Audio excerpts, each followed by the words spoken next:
Hello friends, welcome to my channel. So हम study कर रहे थे परफॉर्मेंस मैनेजमेंट एंड अप्रेजल, जो कि हमारे IHRM का चैप्टर है, जिसमें मेरी ऑलरेडी एक वीडियो आ चुकी है। ये इसका सेकंड पार्ट है, जिसके अंदर हम स्टडी करेंगे factor affecting performance management of an expatriate, then कि उसकी परफॉर्मेंस अप्रेजल कैसे होगी, जिसके अंदर हम balance score card and 360 degree techniques भी देखेंगे। सो फर्स्ट ऑफ ऑल हम इसका बेसिक मीनिंग देख लेते हैं कि कोई भी ऑर्गेनाइजेशन सेटअप होती है, कोई भी ऑर्गेनाइजेशन काम करती है, वो क्यों करती है, क्यों, कोई ना कोई उसके पीछे उसका पर्पस होता है, उसका ऑब्जेक्टिव होता है। अपने ऑब्जेक्टिव को अचीव करने के लिए वो काम कर रही है। वो ऑब्जेक्टिव अचीव होते हैं या नहीं होते, ये डिपेंड करता है कि एम्प्लॉयज़ की परफॉर्मेंस कैसी है।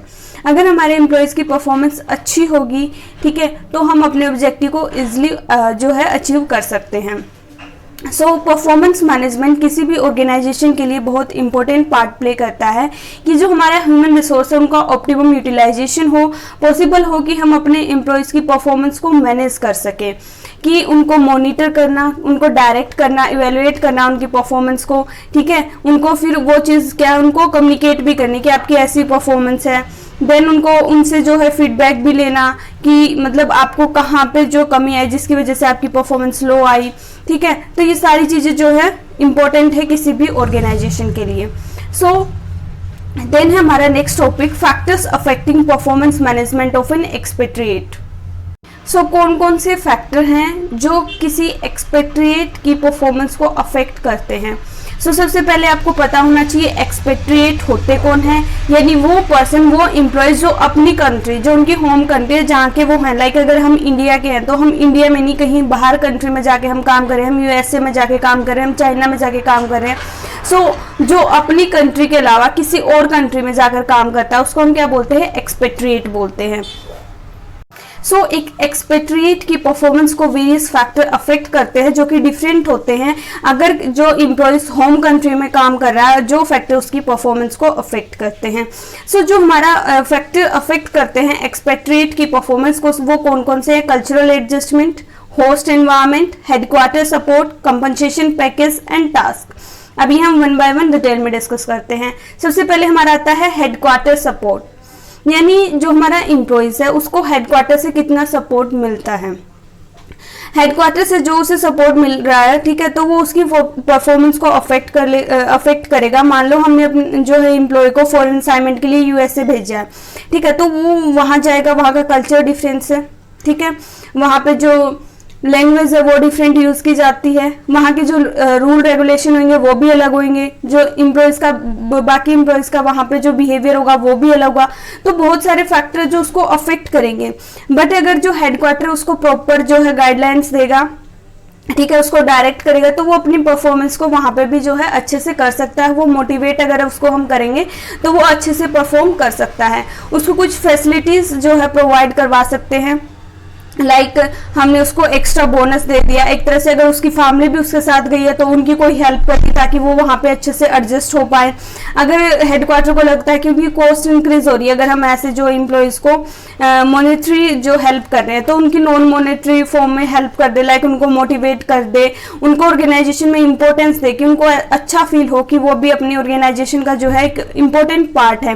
क्योंकि अगर वो हमारी ऑर्गेनाइजेशन के लिए बाहर जा रहा है तो वो हमारी ऑर्गेनाइजेशन के लिए लॉयल है, ठीक है, वो अच्छे से अगर काम कर रहा है तो हम भी उसको कंफर्ट जोन में लेके आए कि वो वहाँ के जो इन्वायरमेंट के अकॉर्डिंग जो है काम कंफर्टेबल होकर जो है अपनी परफॉर्मेंस को अच्छे से परफॉर्म कर सके।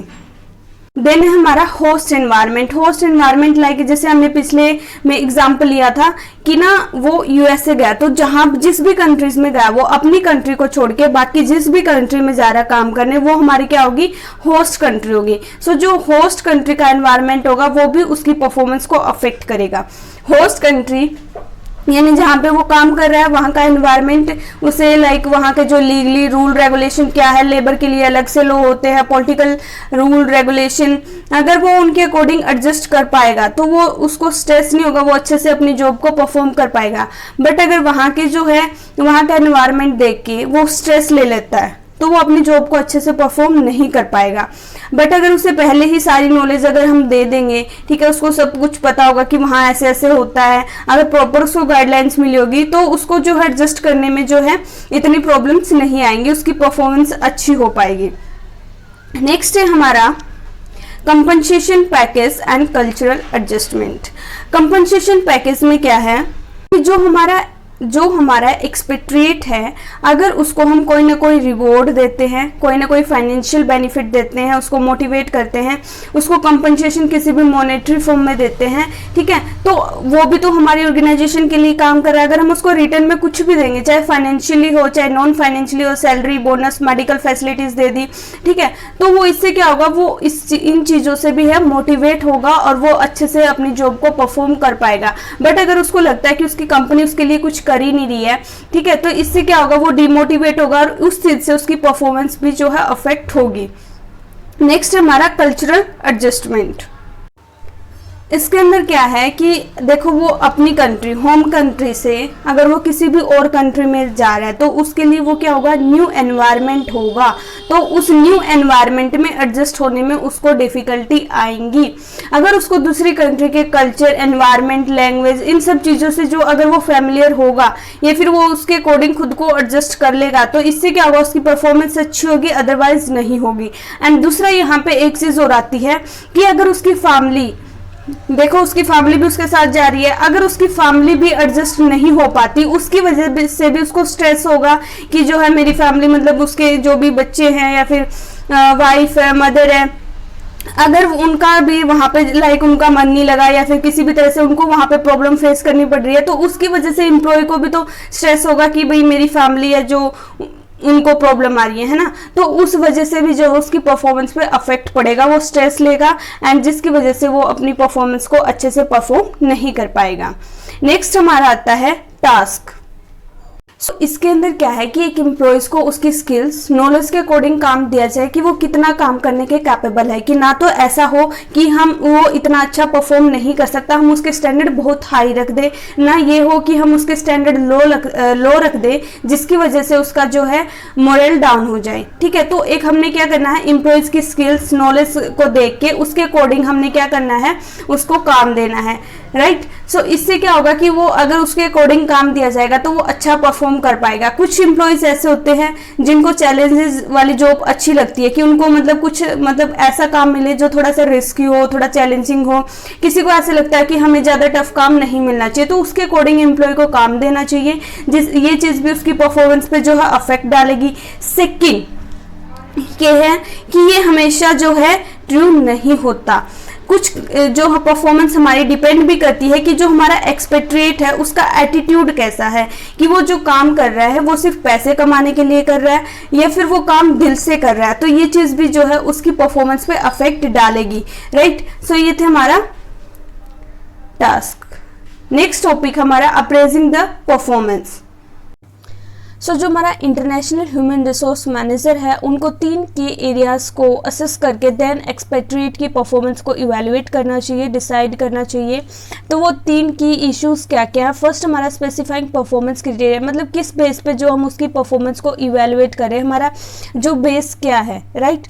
देन है आइडेंटिफाई द अप्रेजर्स, कि कौन उसको आइडेंटिफाई करेगा, इवेल्युएट कौन करेगा। Then deciding on the frequency of appraisal, कि हम यहाँ पे क्या देख रहे हैं, फ्रीक्वेंसी देख रहे हैं कि हम उसको मंथली बेस पे इवेल्युएट कर रहे हैं, क्वार्टरली बेस पे कर रहे हैं, ईयरली बेसिस पे, एनुअली बेस पे कर रहे हैं, ठीक है। तो ये चीज़ हम यहाँ पे देखेंगे। सो इसके अंदर जो हमारा फर्स्ट पॉइंट है, इसके अंदर क्या है कि किस बेस के ऊपर हम परफॉर्मेंस को चेक कर रहे हैं, वो क्लियर होना चाहिए। एम्प्लॉयज़ को भी, एम्प्लॉयर को भी, मतलब सबको पता होना चाहिए कि हमारी जो परफॉर्मेंस है वो किस चीज़ के, किस बेस पे जो है वो आइडेंटिफाई की जाएगी, ठीक है। तो वो बेस कम्युनिकेट करना चाहिए एम्प्लॉयज़ को भी, ताकि उनको भी पता हो। एंड जो हम उनको स्टैंडर्ड जो उनके लिए हम जो सेट कर रहे हैं वो ना ज़्यादा हाई होनी चाहिए, ना हम जो है लो होने चाहिए। ज़्यादा होंगे तो वो अचीव नहीं कर पाएंगे, एंड अगर ज़्यादा लो दे दिए तो क्या हो जाएंगे, वो डीमोटिवेट हो जाएंगे। सो इसके अंदर हमारा फर्स्ट है ट्रेड बेस्ड, यानी वो कितना ऑनेस्ट है, ठीक है, कैसे वो न्यू कल्चर में खुद को कैसे जो है चेंज कर रहा है, कितना खुद को वो अडेप्ट कर रहा है अकॉर्डिंग टू चेंजेस। कंपनी के लिए वो कितना लॉयल है, कैसे वो इनिशिएटिव लेता है कि नहीं लेता कंपनी के अंदर, ठीक है, उसका बिहेवियर कैसा है, उसके कैरेक्टर्स कैसे हो, वो फीचर्स कैसे हैं, ये सारी चीज़ हम उसके देखेंगे, ठीक है, कि उसकी पर्सनैलिटी कैसी है हमारी ऑर्गेनाइजेशन के अंदर, हमारी कंपनी के अंदर, राइट। देन है सेकंड हमारा बिहेवियर बेस्ड, बिहेवियर बेस में हम उसके बिहेवियर के बेस को लेकर चलते हैं कि वो कैसे कम्युनिकेट कर रहा है, कैसे वो बिहेव कर रहा है, उसके बेस पे हम उसको जज करेंगे कि वो एक्चुअल में जो वो पर्सन वो काम कर रहा है हमारी ऑर्गेनाइजेशन के अंदर, कैसे वो अपनी जॉब को परफॉर्म कर रहा है, कैसे वो बिहेव कर रहा है बाकी एम्प्लॉयज़ के साथ। ये चीज़ हम यहाँ पे देखेंगे।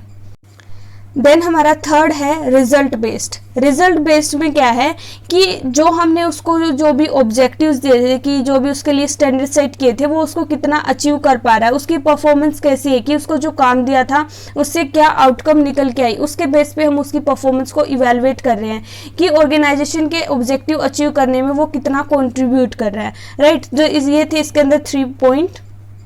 देन है हमारा इसके अंदर जो 4th पॉइंट आता है, that is balance score card. ये हमारा जो है हम अदर्स पॉइंट करके लिखेंगे। सो बैलेंस स्कोर कार्ड है, ये हमारा जो है शॉर्ट क्वेश्चन में भी पूछा जा सकता है एग्जाम में, जो है 4 मार्क्स के अकॉर्डिंग। सो हम इसको उस तरह से करेंगे। बैलेंस स्कोर कार्ड ये क्या है, ये एक तरह से टेक्निक है जो ऑर्गेनाइजेशन परफॉर्मेंस मैनेजमेंट के लिए डेवलप की गई थी। ये किसने डेवलप की थी, ये कपलान एंड नॉर्टन ने जो है डेवलप की थी। इसके अंदर क्या है कि बैलेंस स्कोर कार्ड के थ्रू हम उनकी परफॉर्मेंस को इवेलुएट कर सकते हैं। लाइक जैसे डीएमसी में स्कोर लिखे होते हैं ना, वैसे इसके अंदर है कि एक तरह से प्रॉपर जो है इनका रिकॉर्ड बनाया जाएगा, स्कोर लिखे जाएंगे, उसके बेस पे जो है कि एक बेस तैयार किया जाएगा जिसके बेस पे एम्प्लॉयज़ को स्कोर दिए जाएंगे एंड उसके बेस पे हम क्या बोलेंगे, उसको बैलेंस स्कोर कार्ड बोलेंगे, राइट। इसके अंदर जो हमारे 4 एलिमेंट आते हैं, फर्स्ट हमारा फाइनेंशियल पर्सपेक्टिव, कि ये जो एक्टिविटी है वो कैसे कंट्रीब्यूट करती है ऑर्गेनाइजेशन की फाइनेंशियल परफॉर्मेंस में, पॉजिटिवली अफेक्ट करती है या फिर नेगेटिवली अफेक्ट करती है, शॉर्ट टर्म लॉन्ग टर्म, ये चीज़ हम देखते हैं। सेकंड है इंटरनल बिजनेस पर्सपेक्टिव। इसके अंदर क्या है कि मतलब जो भी आपने ऑब्जेक्टिव बनाए हैं उसमें जो आप प्रोसेसेस कर रहे हैं, जैसे प्रोडक्शन कर रहे हैं, ऑपरेशंस कर रहे हैं, ऑर्डर को फुलफिल करते हैं, कि ऑपरेशनल प्रोसेस किस तरह से है ऑर्गेनाइजेशन में, वो कैसे कंट्रीब्यूट कर रहे हैं ऑर्गेनाइजेशन को, राइट। देन हमारा 3rd पॉइंट आता है इनोवेशन एंड लर्निंग पर्सपेक्टिव। ये जो है हमारा, ये हमारा ह्यूमन रिसोर्स से रिलेटेड कंपोनेंट है कि आपके जो एम्प्लॉयज़ है उनकी स्किल्स कितनी है, वो कितना ग्रो कर रहे हैं, इनोवेशन कितनी है, एबिलिटी कितनी है, ठीक है। तो इन सब चीज़ों के बेस पे जो है ऑर्गेनाइजेशन को स्कोर दिया जाता है, उसके अकॉर्डिंग जो है पूरी ऑर्गेनाइजेशन को मेजर किया जाता है। देन हमारा 4th पॉइंट आता है कस्टमर पर्सपेक्टिव। इसके अंदर क्या है कि जो भी आप काम कर रहे हैं उसे कस्टमर्स के व्यू पॉइंट से देखा जाता है कि आप उनको कैसे रिटेन करके रखते हो, कैसे सेटिस्फाई करते हो एंड ऑर्गेनाइजेशन उसके लिए कैसे कैसे जो है कंट्रीब्यूट कर रही है, उसके अकॉर्डिंग देखा जाएगा कि कस्टमर सर्विस पर्सपेक्टिव को जो है आप कितना पॉइंट मिलेगा, राइट। सो ये था हमारा balance score card.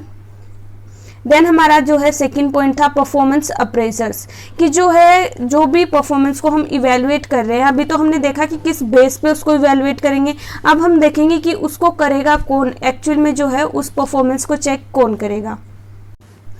Normally MNCs में क्या होता है, जो भी इमीडिएट मैनेजर या फिर लीडर होता है वही जो मेंबर्स की परफॉर्मेंस को इवेलुएट करता है। इसके पीछे जो 3 रीज़न होते हैं, फर्स्ट एक तो वो जो एम्प्लॉयज़ है उनसे फैमिलियर होता है कि वो सब कुछ जो उनको एक्चुअल में काम करते हुए वही देखता है। सेकंड, उनको ये ना लगे जो भी मैनेजर्स है कि हमारी जो अथॉरिटी है वो कम कर दी, ठीक है, उनकी अथॉरिटी पे अफेक्ट नहीं पड़ेगा। थर्ड, कि वो इवेलुएट करके ये देख सकते हैं कि उनको ट्रेनिंग की रिक्वायरमेंट तो नहीं है या फिर कुछ भी जो है जो भी वो उनकी प्रॉब्लम है उसको सॉर्ट आउट भी कर सकते हैं। देन है कि जो हमारी सब्सिडरी कंपनीज हैं, ठीक है, उनकी इवैल्यूएशन है जो वो हेडक्वार्टर को नहीं बल्कि सब्सिडरी के जो भी हेड है उनको करनी चाहिए, क्योंकि एक्चुअल में वही उनको काम करते हुए देखते हैं। बट कई बार क्या होता है कि जो हमारा हेड होता है सब्सिडरीज कंपनीज में, ठीक है, तो वो किसी और कल्चर से बिलोंग करता है, वहाँ पे एम्प्लॉयज़ जो वो और कल्चर के होते हैं। मान लो कि जो हमारा सब्सिडरी का हेड है वो जापानीज़ है, बट जो हमारे टीम मेंबर है वो कोई चाइनीज़ है, कोई इंडियन है, तो तब वो उनकी परफॉर्मेंस को इवेलुएट करेगा। तो कहीं ना कहीं जो उनके अंदर जो है प्रॉब्लम आ सकती है, क्योंकि वो जो भी वो प्रिडिक्ट कर रहा है वो अपने कल्चर के अकॉर्डिंग देख रहा है, ठीक है, तो ना कि वो अपने एम्प्लॉयज़ के कल्चर के अकॉर्डिंग देख रहा है, तो वहाँ पे जो है थोड़ा बहुत जो है प्रॉब्लम्स आ सकती है। सो यहाँ पे जो है हमारी जो 3 जो है कॉमन प्रैक्टिसेस दी है जो इंडस्ट्री को अडॉप्ट करनी चाहिए। फर्स्ट हमारी मैट्रिक्स रिपोर्टिंग, इसके अंदर क्या है कि 2 टाइम्स जो है रिपोर्टिंग की जाती है, जो हमारा ऑपरेशनल हेड है और जो मैनेजर्स है, ठीक है, दोनों रिपोर्ट करते हैं एंड उनकी जो वेटेज डिपेंड करती है कि वो कितना, वो दोनों मैनेजर जो है कितना डिजर्व करते हैं, उसके बेस पे हम उसे देंगे वेटेज। एंड नॉर्मली जो क्या होता है कि जो 50-50% वेटेज दी जाती है। सेकेंड हमारा 360 डिग्री टेक्निक्स। इसके अंदर क्या होता है कि लाइक जैसे आप यहाँ पे हो, आपके आसपास जितने भी पर्सन्स है, ठीक है, सबसे जो है इंफॉर्मेशन कलेक्ट की जाती है, उसके बेस पे जो आपकी परफॉर्मेंस को चेक किया जाता है, उससे जो आपकी परफॉर्मेंस अप्रेजल की जाती है। इसमें आपकी जो सेल्फ अप्रेजल भी हो सकती है कि आपसे ही आपकी स्ट्रेंथ वीकनेस पूछी जाए, ठीक है, आपने अपनी स्ट्रेंथ लिखी, ठीक है, वीकनेस लिख दी, तो आप वो चीज़ भी हो सकती है। देन है कि जो आपका सुपीरियर है उससे भी जो आपकी जो है इन्फॉर्मेशन ली जा सकती है, क्योंकि जो वही आपको एक्चुअल में काम करते हुए देख रहा है। देन आपके जो सबऑर्डिनेट हैं, जो आपके अंडर काम कर रहे हैं, उनसे भी कि आपकी कम्युनिकेशन स्किल कैसी है, कैसे आप कितना आप उनको मोटिवेट करते हैं, आपकी लीडरशिप क्वालिटी कैसी है, उनसे भी आपकी इन्फॉर्मेशन कलेक्ट की जा सकती है। देन फोर्थ की जो भी आपकी टीम है, ठीक है, जो आपके साथ काम कर रहे हैं, उनसे कि आप कितने चीज़ों को लेकर आप कितने सेंसिटिव हो, कैसे आप उनके साथ कोऑपरेट करते हो, ठीक है, तो उनसे भी जो है आपकी इंफॉर्मेशन ली जा सकती है। तो ये हमारी क्या होगी 360 डिग्री टेक्निक्स की, जो भी आपके ऊपर है, नीचे आपके साथ है, सबसे जो है इंफॉर्मेशन कलेक्ट की जाती है। नेक्स्ट है हमारा, इसमें क्या है कि जो हमारा जो अप्रेजल या फिर इसको हम बोलते हैं रिव्यू साइकिल, जो ये है क्या होना चाहिए, ये शॉर्ट होना चाहिए। शॉर्ट क्यों होना चाहिए, इससे क्या होगा, जो भी एम्प्लॉयज़ है, जो भी एम्प्लॉयर्स हैं, ठीक है, मैनेजर्स हैं, उनके बीच में जो जल्दी जल्दी क्या होगा, इंटरेक्शन होगी, ठीक है, वो फेस टू फेस इंटरेक्शन होगी, तो वो आपस में कम्युनिकेट करेंगे, उनके रिलेशंस अच्छे बनेंगे, वो डिस्कस करेंगे चीज़ों को, ठीक है। इससे क्या होगा कि जो भी उनकी परफॉर्मेंस है एम्प्लॉयज़ की, उनको हम कम्युनिकेट करेंगे, हम उनसे फीडबैक लेंगे, ठीक है, उनको अगर किसी चीज़ की रिक्वायरमेंट है तो उनको हम वो चीज़ अवेलेबल करवाएंगे एंड इससे क्या होगा कि हमारे जो एम्प्लॉयज़ है वो भी मोटिवेट होंगे। सो आज की वीडियो में इतना ही। Thank you so much for watching. Please like, share and subscribe. Have a good day.